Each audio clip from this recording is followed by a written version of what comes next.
Hello दोस्तों, Prayag classes में आप सभी लोगों का बहुत बहुत स्वागत है। आज की क्लास में दोस्तों हम लोग CTET Hindi pedagogy paper first पूरा का पूरा सॉल्व करने वाले हैं। जो कि पेपर फर्स्ट अपने आप में ये सारे क्वेश्चंस प्रीवियस ईयर के हैं। तो आप इन क्वेश्चंस को सॉल्व करने से आप ये जान पाएंगे कि पेपर का उसका पूछने का क्या स्टैंडर्ड होता है और वो किस तरह के प्रश्नों को पूछता है और एवं उन प्रश्नों को किस तरह से सॉल्व किया जाता है। तो आप ये चीज़ें आज के इस वीडियो में समझ पाएंगे और आज के इसमें हम जो सभी के सभी जो क्वेश्चंस हैं एक पेपर साइड के हिंदी फर्स्ट के वो सारे करने वाले हैं। ओके, तो चलिए हम लोग स्टार्ट करते हैं। ये हमारा रहा। अभी हम लोग देखिए पहला प्रश्न गद्यांश का, इसमें जो भी 7-8 प्रश्न होंगे, ठीक है, यानी कि 91 से 99 करीब 8-9 प्रश्न है। 8-9 प्रश्न इसी गद्यांश पे डिपेंड है। गद्यांश को पेपर सॉल्व करने के लिए पेपर जब भी आप बैठे हो तो गद्यांश को पहले एक बार आप रफली पढ़ लो। ठीक है, मेरा मानना है कि पहले एक एक बार आप चीज़ों को पढ़ लो। ठीक है, और अगर एक बार हो सके तो जाके एक बार क्वेश्चंस भी देख सकते कि जिनके अपने खंडर नहीं होते हैं। ठीक है, इस तरीके से कि वो क्या क्या पूछना चाह रहा है। जैसे शहर के दूसरे घरों में चला जाता है, दूसरे घरों में लेखक लेखक के अनुसार कौन से शहर दुर्भाग्य है। लेखक के अनुसार नरक की परिभाषा वर्तमान में रहने का आशय, जहाँ आदमी हमेशा खुले रहता। माध्यम संकेत जहाँ होते हैं चमगादड़ कौन, ऐसे शब्द भिन्न है। कहने का मतलब मेरा ये है कि आप एक बार जब भी पेपर में बैठे हो तो एक बार सभी प्रश्नों पे नज़र डाल लें मोटा मोटा, जिससे आपको समझ में आ जाए कि हम लोग पैसेज में किन किन बातों पे ज़्यादा विशेष फोकस करना है। ठीक है, चलिए हम लोग पैसेज पढ़ते हैं। तो मैं अक्सर सोचता हूँ कि शहर कितने दुर्भागे हैं। वो कह रहा है कि मैं अक्सर सोचता हूँ कि वो शहर कितने दुर्भागे हैं जिनके अपने कोई खंडर ही नहीं है। ठीक है, ये वो कह रहा। अब हमें यहाँ से नहीं पता, उनमें कह रहा उनमें रहना उतना ही भयानक और अनुभव हो सकता है जैसे कि किसी व्यक्ति से मिलना। कह रहा उनमें इतना हो सकता है जो अपनी स्मृति ही खो चुका हो, मतलब मेमोरी। ठीक है ना, वो अपनी स्मृति ही खो चुका हो, जिसका कोई अतीत नहीं है। अगर मुझसे कोई नरक की परिभाषा पूछे तो वो होगी कि हमेशा वर्तमान में रहना, एक अंतहीन रोशनी, कोई छाया नहीं। ठीक है, वो कह रहा है ये नरक है हमारे हिसाब से, जहाँ आदमी हमेशा आंखें खोले रहता है जब वर्तमान का बोझ असहाय हो। मैं अपने घर छोड़कर शहर के दूसरे घरों में चला जाता हूँ। ठीक है, आगे कह रहा है कि जहाँ अब कोई लोग नहीं रहते हैं, जहाँ अंधेरा होते ही चमगादड़ आते हैं। ठीक है, ये हमारे शहर में खंडर है। ठीक है, शहर की स्मृतियाँ और स्वप्न हैं। ऐसे भी युग था जब ना शहर थे ना खंडर, आदमी अपने अतीत को खुद अपने भीतर लेकर चलता था। यूं ही कहें तो स्मृतियाँ अभी तक इतिहास ही नहीं बनी थी। ठीक है, इतिहास ही नहीं बनी थी। तो बात कर रहा है इतिहास की, स्मृतियों से मतलब है इतिहास की। ठीक है, चलिए अब हम लोग ये वाला हम लोगों ने मोटा मोटा पढ़ लिया। अब प्रश्न पहला सॉल्व करते हैं। अब उसका पहला प्रश्न है कि जिनके अपने कोई खंडर नहीं है, रेखांकित शब्द से क्या आशय है। इतिहास, वर्तमान, भविष्य, अस्तित्व। तो जिनके अपने कोई खंडर नहीं का मतलब है कि जिनके अपना कोई इतिहास नहीं है। कह रहा ऐसे शहर जिनका, जैसे मान लो जैसे हम लोग बात करें तो हड़प्पा सभ्यता है, तो उसमें बहुत सारी चीज़ें हैं जो अभी तक हम लोगों को पता नहीं चल पाई हैं, जो कि 2500 ईसा पूर्व की बात है। 2500 पहले तो बहुत सारी बातें, तो वो हमारे लिए ऐसे खंडर ही हैं जिनका कोई इतिहास नहीं है। ठीक है ना, तो उसकी वो बात कर रहा है यहाँ पे, इतिहास की। तो इसमें एक चीज़ और है जो आपसे पूछे, ऐसा नहीं सीधा सीधा पूछ ले, थोड़ा घुमा कर भी आपको इसमें पूछता है, आपको जानना चाहता है आपका कॉमन सेंस। अगला प्रश्न है, शहर के दूसरे घरों में चला जाता हूँ। तो दूसरे घरों से लेखक का आशय है मित्रों के घर, अस्थायी निवास, शहर की सड़कें, ऐतिहासिक इमारतें। अब देखो यहाँ पे मित्रों घर, अस्थायी निवास, शहर की सड़कों वाली कोई बात ही नहीं की गई। बात किसकी कही गई, ऐतिहासिक इमारतों की। ठीक है ना, क्योंकि इतिहास की बात कही गई यानी कि वो ऐतिहासिक इमारतों की बात यहाँ पे कहना चाहता है आपसे। ठीक है, नेक्स्ट क्वेश्चन है, लेखक के अनुसार कौन से शहर दुर्भागे हैं। ठीक है, तो जिनका अपना कोई नाम नहीं है। अगला प्रश्न है आपका, जहां लोग नहीं रहते, जिनकी अपनी कोई स्मृतियां नहीं है, जिनके वर्तमान पर कोई संकट नहीं। तो अभी हम लोगों ने ये पैसे से पढ़ा जिनके अनुसार वो शहर दुर्भाग्य, उसने अभी कहा था। देखो आप, मैंने अभी आपको यहाँ पर भी आपको बताया था। वो कह रहा था कि ऐसे कुछ मिलना स्मृति जिसका, अगर कोई मुझसे पूछे नरक की परिभाषा क्या है, कह रहा नरक की परिभाषा क्या है, तो कह रहा है कि जहाँ पर ये है, कह रहा है कितने वे शहर दुर्भाग्य जिनके अपने कोई खंडर नहीं है। खंडर का मतलब ऐतिहासिक महत्व नहीं है। ठीक है ना, तो अब वो यही आपसे जाना, लेखक के अनुसार दुर्भाग्य शहर है। तो दुर्भाग्य शहर क्या है कि जिनका अपना कोई नाम नहीं, ऐसा कुछ नहीं, लोग नहीं रहते नहीं, जिसने अपनी कोई स्मृतियाँ नहीं है, जिनका अपना कुछ इतिहास नहीं है, वो शहर उसके क्या है, दुर्भाग्य है, खंडर है। ठीक है, अब कह रहा अगला प्रश्न है आपके सामने, ये लेखक के अनुसार नरक की परिभाषा, ये देखो नरक की परिभाषा क्या है, जहाँ वर्तमान में रहना, एक अंतहीन रोशनी, जहाँ कोई छाया नहीं, ये है। तो इस तरीके से आपको उसी में ढूंढना है।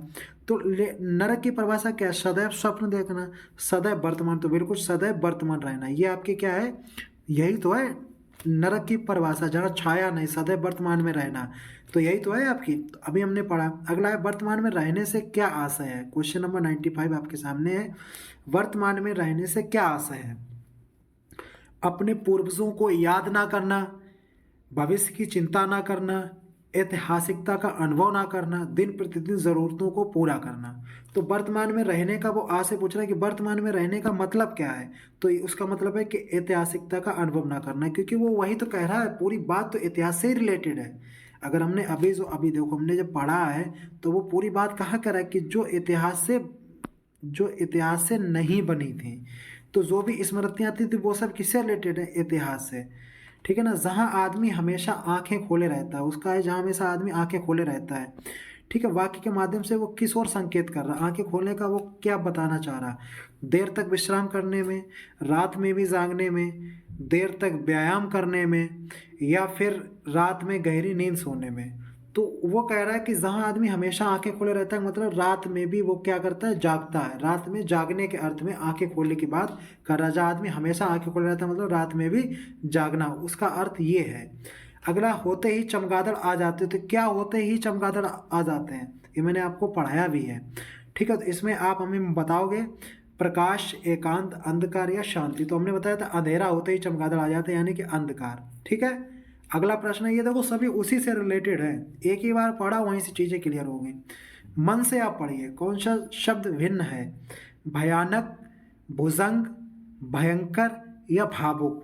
तो देखो भयानक हो, भयंकर हो या भावुक हो, ये तीनों एक ही अर्थ है, लेकिन जो भुजंग है वो सर्प है, ठीक है ना, वो एक संज्ञा है, और ये तीनों क्या स्थितियां हैं, ठीक है ना, ये भाव है, लेकिन वो भुजंग क्या है, संज्ञा है, सर्प है, तो वो सबसे अलग हो गया। अगला प्रश्न है कि वे शहर कितने हैं, डॉट डॉट, वाक्य में रिक्त स्थान के लिए उचित शब्द है, दुर्भाग्य, दुर्भाग्यपूर्ण, दुखद और भाग्यपूर्ण। तो अभी जो पैसेज में कौन सा शब्द आया था, तो दुर्भाग्यपूर्ण, उसने कहा था कि वे शहर कितने दुर्भाग्यपूर्ण हैं, जिनके अपने कोई खंडहर नहीं है, मतलब जो खंडहर में जिनके अपने कोई इतिहास नहीं है। तो इस तरीके से है। ये आपका पैसेज है, कंप्लीट हो गया 99, कोई दिक्कत नहीं थी, बहुत ही सरल था, सारे उसी से रिलेटेड थे। अब जो अगला पैसेज है वो 100 से 105 तक है, यानी कि इसमें 5 प्रश्न होंगे। ठीक है, तो इसको देखते हैं। मौको कह रहा, मौको कहाँ ढूंढे रे बंदे, मौको मतलब मेरे को कहाँ ढूंढे रे बंदे, मैं तो तेरे पास में, कि हम तो तेरे पास ही में हैं। ना मैं देवल ना मैं मस्जिद, कह रहा ना तो मैं देवालय में हूँ और ना ही मैं मस्जिद में हूँ, ना मैं काबे कैलाश, और ना ही मैं काबा, ना ही मैं मतलब कैलाश में हूँ, ना तो कोनो क्रियाकर्म में, करा मैं किसी क्रियाकर्म में भी नहीं हूँ, और ना ही जोग बैराग में, ना ही किसी किसी कार्यक्रम में हूँ, किसी जोग बैराग में हूँ। कह रहा खोजी हो तो तुरंत ही मिले, अगर कोई मुझे खोजे तो मैं तुरंत ही उसको मिल जाऊँ। ठीक है, ये पल भर की तलाश में, पल भर में उसको मिल जाऊँ, कहे कबीर सुनो भाई साधो। तो कभी यहाँ पे कबीरदास जी का ये दुआ है, साधु से कह रहे हैं, साधु से, कि सब श्वासों की श्वास में, हम तो सभी के श्वासों की श्वास में बसे हुए हैं। अब देखो यहाँ से वो चीज़ें क्या पूछ रहा, कह रहा मैं तो तेरे पास में, रेखांकित शब्द किसके लिए है, तो मैं तो तेरे पास में, कह रहा ये किसके लिए, मनुष्य के लिए कह रहा, कभी अपने के लिए कह रहा, धार्मिक स्थल ईश्वर के लिए। तो आपको पता है जो वो बात कह रहा मैं तो तेरे पास में ईश्वर के लिए कह रहा है, यार सीधी सी बात है, मैं तो तेरे पास में, सब बातें ईश्वर के लिए तो नहीं, अगर आप मुझे पुकारो तो मैं तुरंत आ जाऊँ, ईश्वर के लिए हैं। तो ऐसा है नहीं कबीरदास अपने लिए कह रहे हैं भाई आ जाओ, वो कहाँ से आ जाएंगे, ठीक है ना। तो ये ईश्वर के लिए बातें हो रही, इतना तो आपके पास समझ में आना चाहिए। अगला प्रश्न है आपके पास, कवि के अनुसार ईश्वर को धार्मिक स्थलों में नहीं पाया जा सकता है, क्योंकि वह निवास करता है प्रत्येक प्राणी में, कर्म कांडों में, तीर्थ स्थलों में, योग वैराग में। तो आपको पता है कि वो निवास करता है प्रत्येक प्राणी में, अभी मैंने आपको बताया बहुत सरल है। कवि के अनुसार ईश्वर तुरंत किसे मिल जाता है? प्रत्येक विद्वान को, आप बहुत बड़े विद्वान है, ईश्वर मिल जाएगा ऐसा नहीं। सज्जन लोगों को कोई ज़रूरी नहीं। समर्पित भक्त को यश, मोह माया त्यागने वाले को ऐसा कोई ज़रूरी नहीं। तो समर्पित, जो समर्पित होगा भक्त, उसकी भाव किसको भगवान क्या देखते हैं? भगवान भाव के प्यारे होते हैं, ठीक है ना, भक्ति भाव के, तो वही है समर्पित भक्ति। कह रहा ढूंढे शब्द क्या है? तो ढूंढना, खाना पीना, नहाना धोना, ये सब क्या है? क्रिया है, इसमें कोई बड़ी बात नहीं है, तो आप ऐसे ही लगा दो। सब सांसों की सांस में, क्या इसका मतलब क्या है? सब सांसों की सांस, कह रहा है जितने भी सबकी सांसों की सांस में मैं श्वास में वास करता हूँ। इसका मतलब क्या है? ईश्वर सर्वव्यापी है, सबको श्वास लेते रहना चाहिए। ईश्वर सांस में निवास करता है, ईश्वर तीर्थाटन से मिलता है। तो उसका मतलब क्या है? आप समझ गए कि ईश्वर सर्वव्यापी है, सबकी सांसों में सांस, मतलब सभी श्वासों की सांस में, इसका मतलब ईश्वर सर्वव्यापी है, सभी में रहता है। जो भी जीव हैं दुनिया के, सब में ईश्वर का वास है। कोहना, अब कह रहा हूं कोहनों का अर्थ है, ठीक है। अब देखो ऊपर ये भी कह रहा था कि कोहनों में, ठीक है, तो अब आगे ये क्या कह रहा था कि ना तो कोहनों क्रियाक्रम में, हम तो किसी क्रियाक्रम में, ना ही जोग वैराग में। तो वही कह रहा है कि कोहनों का अर्थ क्या है? किसी भी, कोई भी, कभी भी, कहीं भी। तो किसी भी, कह रहा मैं तो किसी के, मतलब किसी भी क्रियाक्रम में नहीं हूँ, ना ही जोग वैराग में हूँ, ठीक है। मैं किस में हूँ? भाव और भक्ति में हूँ। ये भगवान जो है, कबीरदास जी भगवान के बारे में कहना चाहते आप लोगों से हैं। अगला प्रश्न है कि मानव मस्तिष्क में सार्वभौमिक व्याकरण नियमों का एक समूह के रूप में होता है, यह विचार किसने प्रतिपादित किया? VH स्किनर, वाटसन, लेवाइस्की या नेम चोम्स्की? तो इसको मैंने खूब आपको पढ़ाया था, नेम चोम्स्की। जो चोम्स्की हैं उन्होंने दो ही बातें कही थी। एक तो हमने आपको कहा था, इस तरीके से पढ़ाया था कि थोड़ा सा मजाक तर करके हमने कहा बिस्की पी लो, तो बिस्की पीने से आप में आ जाती है क्षमता। यानी कि इन्होंने कहा था कि दुनिया का हर आदमी अपने अंदर भाषा को अर्जित करने की क्षमता लेकर पैदा होता है। और दूसरी बात इन्होंने कहा था कि दुनिया की जो भी भाषाएं हैं उनका सभी का व्याकरण मूल व्याकरण से संबद्ध है। यही कहा था, जो लिखा सार्वभौमिक व्याकरण उनके एक समूह के रूप में होता है, यही शब्द था। तो वो कितना था? नेम चोम्स्की का। ये मैं आपको बता चुका हूँ। 107, निम्नलिखित में विकास का निकटस्थ क्षेत्र कहते हैं। विकास का सबसे जो पास का क्षेत्र है, जहाँ से विकास होता है, वो आपको बताना है। मस्तिष्क का वह भाग जो भाषाई विकास के साथ में कार्य करता है। बच्चे के वास्तविक विकास तथा किसी दूसरे की सहायता से कर सकने वाला काम के बीच अंतर में। भाषा में प्रभाव बच्चे की किशोरावस्था पहुंचने पर अर्जित करते हैं, ठीक है। ये ऑप्शन नहीं है आपके में नहीं दिख रहा होगा, लेकिन मैं आपको बता रहा हूँ, इस तरीके के इसमें ऑप्शन बन सकते हैं। तो इसमें आपका सही क्या होगा, सोचो। भाषाई विकास, बच्चे के वास्तविक विकास तथा किसी दूसरे की सहायता से कर सकने वाले काम के बीच अंतर में। यस, वो कह रहा है कि बच्चे के वास्तविक विकास तथा किसी दूसरे की सहायता से कर सकने वाले काम के बीच में जो अंतर है, वही उसका निकटस्थ क्षेत्र है, ठीक है। विकास का, क्योंकि जो अंतर कर लेगा तो उसके अंदर तार्किक क्षमता का विकास हो जाएगा, और वही उसका क्या होगा? सबसे विकास का सबसे सुगम तरीका होगा। अगला प्रश्न है कि बच्चों की मौखिक भाषा को विकसित करने में सहायता करने के लिए उनसे बातचीत करना क्या कहलाता है? ठीक है, 108 प्रश्न है आपका। तो एक प्रक्रिया लेखन उपागम है, या गहन पाठन है, या उत्पाद लेखन उपागम है, या प्रारंभिक साक्षरता है? इसमें आपको बताना है कि बच्चों की मौखिक भाषा विकसित करने में सहायता, उनसे बातचीत करना क्या इसका कहलाता है? तो आपको पता है कि हम लोग किसी भी बच्चे से मिलते हैं तो उससे बात करते हैं, तो क्या कहलाता है? उसकी प्रारंभिक साक्षरता, क्योंकि वही उसकी चीज़ों को पहले हम बच्चों को ऐसा था नहीं सीधे कहीं कापी पेन ले आओ, पहले उसको हम लोग मौखिक की चीज़ों को सिखाते हैं, वहाँ वो बच्चा वहाँ से सीखता है। अगला प्रश्न है, कौन सी शब्द निर्माण की रणनीति नहीं है? शब्द निर्माण की रणनीति नहीं है, आपको छांटना है। क्या छांटना है? नहीं है, ठीक है। अगला है संदर्भ में शब्दों को परिभाषित करना, संदर्भ में शब्दों को परिभाषित करना, ठीक है, ये तो हो सकता है। वर्णों का मतलब शब्द या रूपरेखा, ये भी है। शब्दों के भागों का विश्लेषण, ये भी है। संबद्धता, ये कोई ज़रूरी नहीं, ठीक है। संबद्धता स्थापित करना, ये कोई ज़रूरी नहीं। संबद्धता किस में? शब्दों में, वाक्यों में, ठीक है, पाठ में, बुकों में, किसकी संबद्धता? वो स्थापित नहीं, वही आंसर हो गया। लेखन है एक उत्पादन कौशल, विशिष्ट विद्या, सीमित ग्रहणशील या एक रेखीय प्रक्रिया। देखो इसमें भी मैंने आपको पढ़ाया था कि जो शिक्षण कौशल आपके 4 प्रकार के होते हैं, यानी कि टीचिंग स्किल कितने प्रकार के होते हैं? 4 प्रकार से।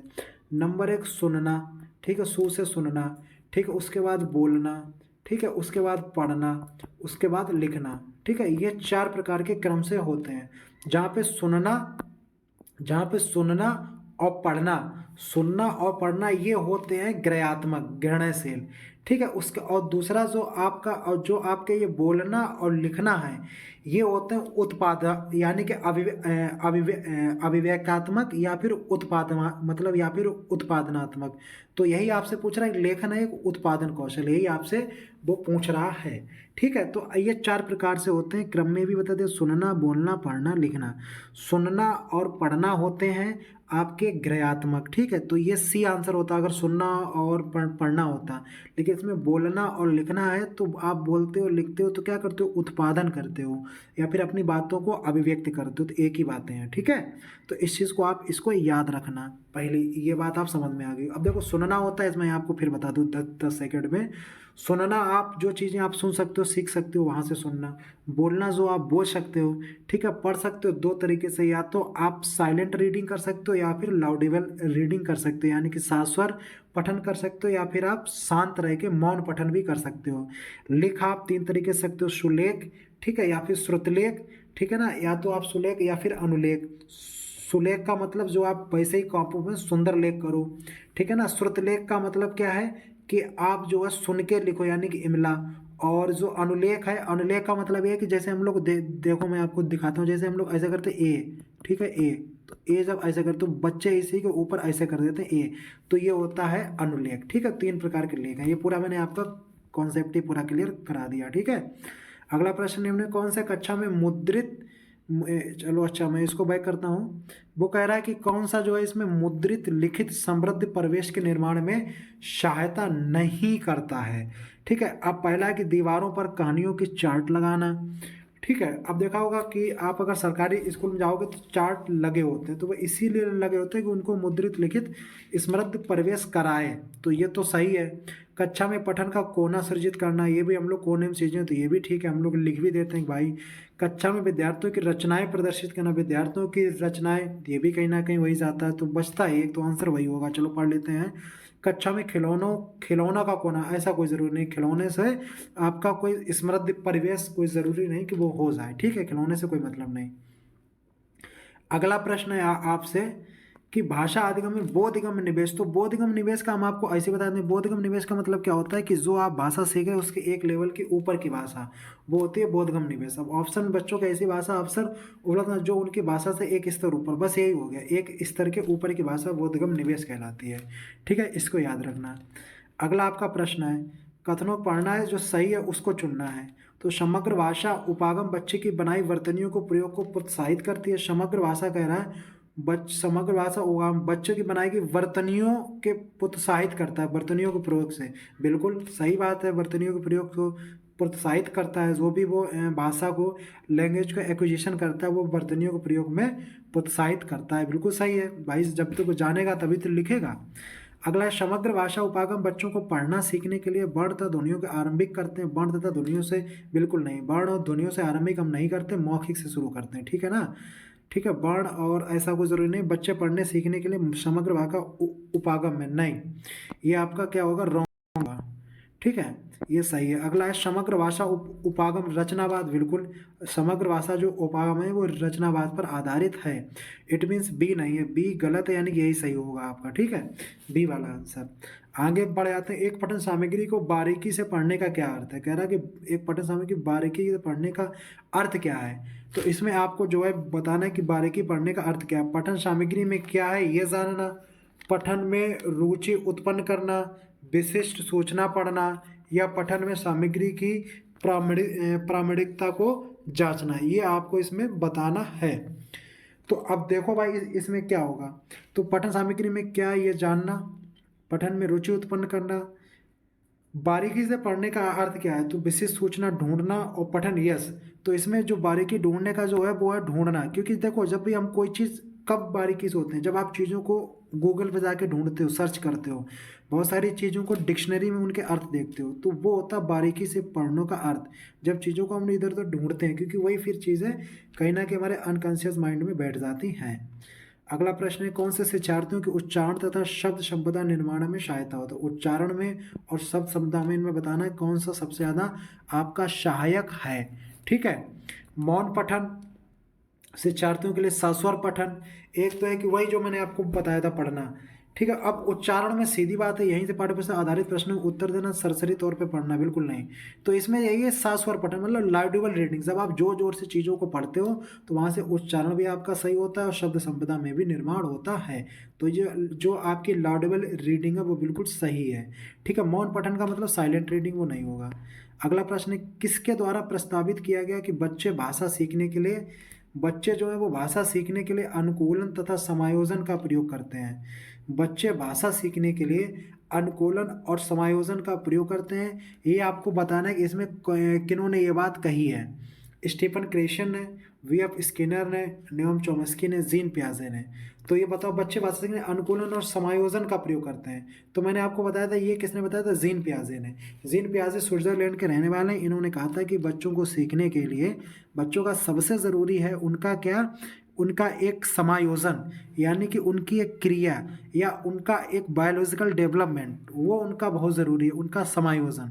ठीक है ना, वो उनका बहुत ज़रूरी। जबकि वायस्की ने जो बात की थी, वो जो वायस्की थे उन्होंने, जो कि रूस के थे, उन्होंने ये बताया था कि बच्चे को सीखने के लिए सबसे सोशल और कल्चर का होना बहुत ज़रूरी है। ठीक है, तो ये दोनों में डिफरेंस है, आप दोनों सीखे। चॉम्स्की ने कहा था कि प्रत्येक आदमी, ये हमने आपको बताया था कि अपने अंदर क्षमता लेकर पैदा होता है भाषा सीखने की। अगला है कक्षा फर्स्ट का कबीर है, एक बच्चा है कबीर। कह रहा शांति शब्द सुनकर वो शांति के शब्द ना फांति डांति मानती ऐसे उसको, उससे किसी बच्चे से कहता है उसका नाम शांति होगा, वो कह रहा फांति डांति इस तरीके से कहता है। तो वो क्या कह रहा है? उसमें गलत संकल्पना विकसित कर ली है, ऐसा कोई ज़रूरी नहीं है। वह ध्वनात्मक जागरूकता विकसित कर रहा है, यस, वह ध्वनात्मक जागरूकता ऐसे ही आ गया, आगे पढ़ने की जरूरत नहीं है।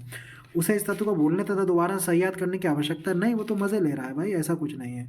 उसे स्वयं को सुधारने के लिए अधिक अभ्यास की ऐसा कोई ज़रूरी नहीं, वो सिर्फ मज़े ले रहा है, उसको पता है कि हाँ हम गलत बोल रहे हैं। तो क्या हुआ, ध्वनात्मक जागरूकता विकसित कर रहा है। ठीक है, अगला प्रश्न है, कक्षा में दिया गया कार्य के रूप में कक्षा थर्ड का गीत कुछ व्याकरण त्रुटियों के साथ वाक्य लिखता है। निम्नलिखित में से कौन सी प्रक्रिया शिक्षक के द्वारा प्रयोग की जा सकती है? कक्षा में दिए गए कार्य के रूप में कक्षा थर्ड का गीत कुछ व्याकरण त्रुटियों के साथ वाक्य लिख रहा है। ठीक है, व्याकरण त्रुटियों के साथ में वाक्य लिखता है। निम्नलिखित में से कौन सी प्रक्रिया शिक्षक के द्वारा प्रयोग की जा सकती है? ठीक है, व्याकरण त्रुटियों के साथ वाक्य लिखता है। कक्षा थर्ड का गीत है तो व्याकरण त्रुटि के साथ वाक्य लिखता है। कह रहा है इसमें कौन से शिक्षक के द्वारा प्रयोग किया जाए? अच्छा, अब इसमें देखो भाई, ऑप्शन से देखो।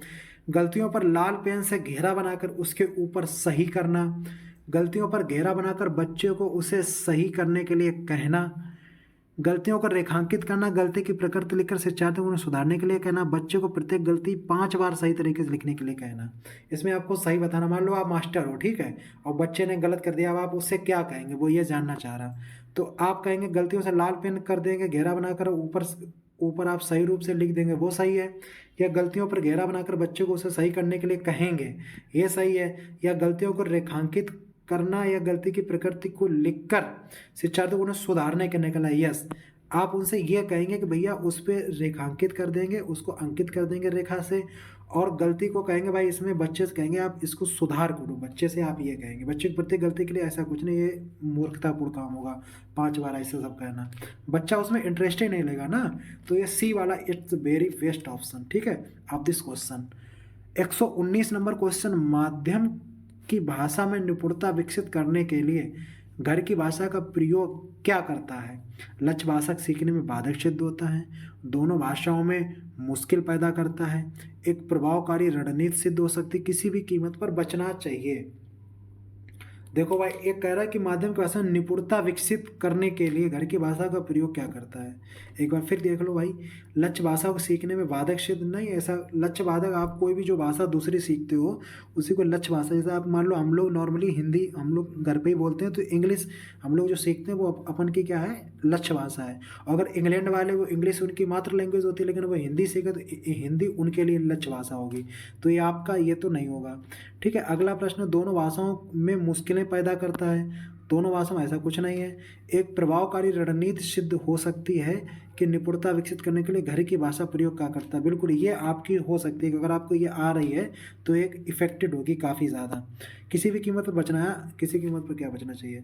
ठीक है, ये आपके दोस्तों ये प्रश्न हो गए आपके ये 119 प्रश्न। तो आई होप कि मैंने सभी प्रश्न लगभग वही 25 मिनट में आपके एक पेपर के जितने भी हिंदी पेडागोजी के जो भी क्वेश्चन आए थे मैंने सभी कराए हैं और कोशिश की है आपको सबको समझाने की भी। तो आई होप कि यहाँ से आप चीज़ों को कई प्रकार से समझ भी पाए होंगे। ठीक है, ये आपके क्वेश्चंस रहे सारे।